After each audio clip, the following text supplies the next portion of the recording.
Pronto il piccolo?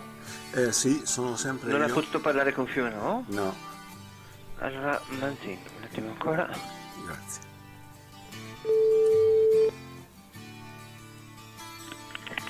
Sì, pronto? Pronto? Buongiorno, è il signor Manzin. Sì, sono io, prego. Buongiorno, io sono Luca Benatti, ho chiamato in precedenza e mi era stato indicato di chiedere di lei oppure di Fiumanò riguardo il caso Regeni. Sì, mi dica.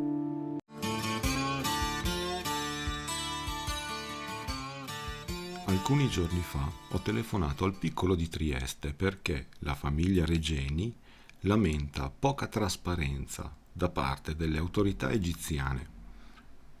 E così ho telefonato anche al piccolo di Trieste riguardo la trasparenza dell'amministrazione pubblica italiana e il vice capo servizio Mauro Manzin mi ha informato che Senta, io non saprei come aiutarla, però, sa.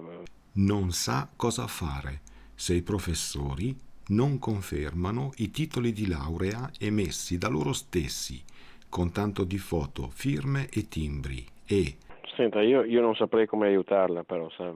non sa cosa fare se in Italia i procuratori fanno sparire le denunce dai tribunali. Gentile signor Manzin, io non le ho chiesto un favore e non lo farei mai. Io sto parlando della trasparenza delle istituzioni italiane che fanno sparire lauree e passaporti e così anche le denunce dai tribunali. Senta, io non saprei come aiutarla, però, sa. Gentile signor Manzin, io avevo diritto ai miei documenti personali, ma capisco che lei non ne capisce il significato. Sradicare la mentalità mafiosa, che è la protezione a tutti i costi dell'amico, la protezione a tutti i costi di un beneficio raggiunto, il far raggiungere illegalmente certe posizioni a persone che non lo meritano, tutto questo è mafioso.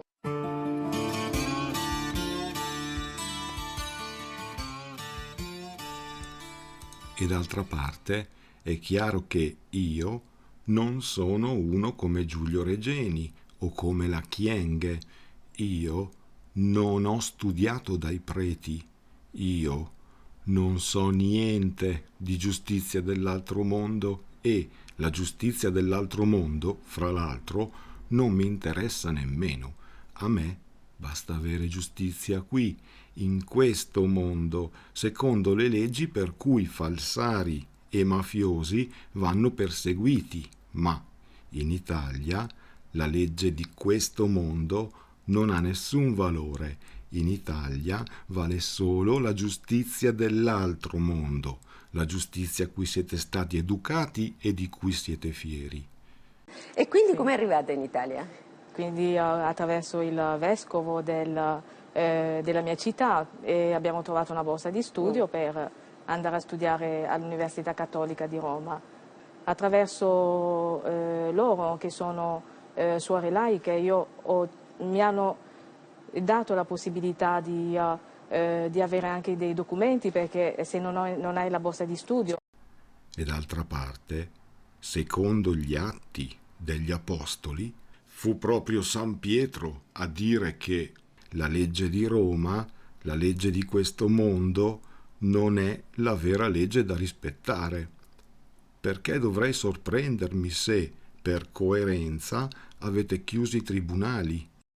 Come vivono i Memores, quali regole seguono, ce lo racconta chi è passato di lì. Dentro lì non si seguono le regole del diritto, del codice civile, del codice penale, sì anche quelle dopo, ci sono regole proprie.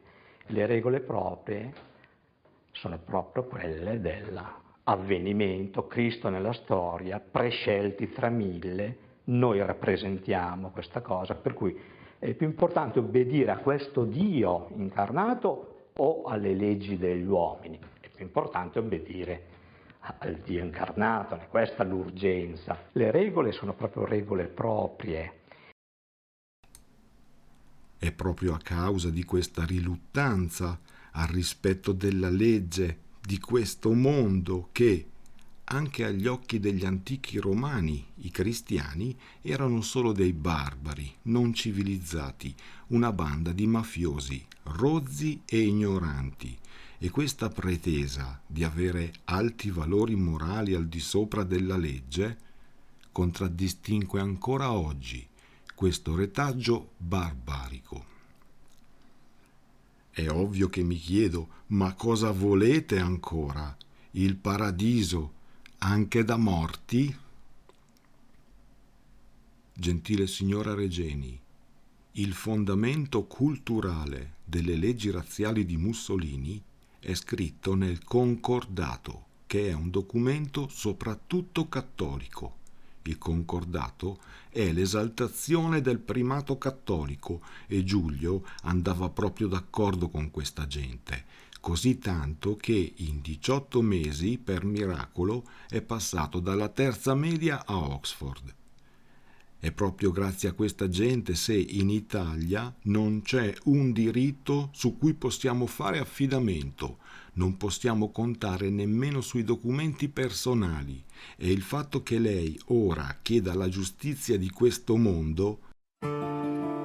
Senta, io non saprei come aiutarla, però, sa. Cosa per cui è più importante obbedire a questo Dio incarnato o alle leggi degli uomini. È più importante obbedire al Dio incarnato, questa è l'urgenza. Le regole sono proprio regole proprie.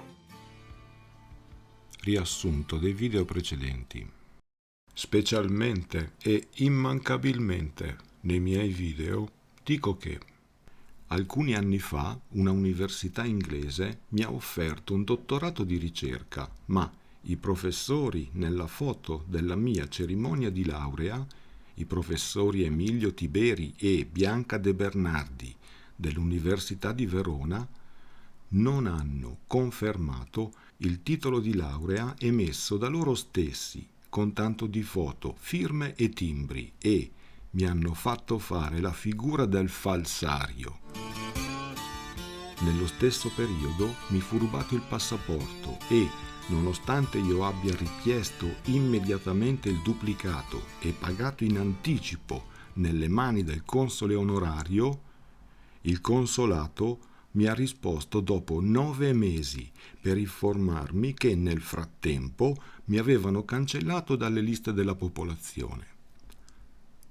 Dopo qualche tempo ho denunciato la situazione alla Comunità Europea e l'ufficio Olaf ha spedito copia della mia denuncia al Tribunale di Milano, dove Corrado Carnevali l'ha archiviata, così come Guido Papalia l'aveva fatta sparire dal Tribunale di Verona qualche tempo prima.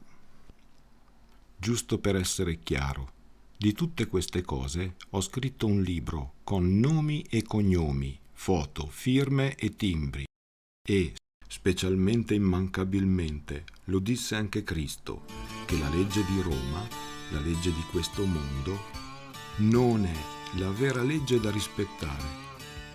In conclusione, dopo questi insegnamenti, dopo tutti questi studi da santi e bacellieri, sapreste dire come avrebbero fatto le eresie cattoliche a diventare tradizione cattolica?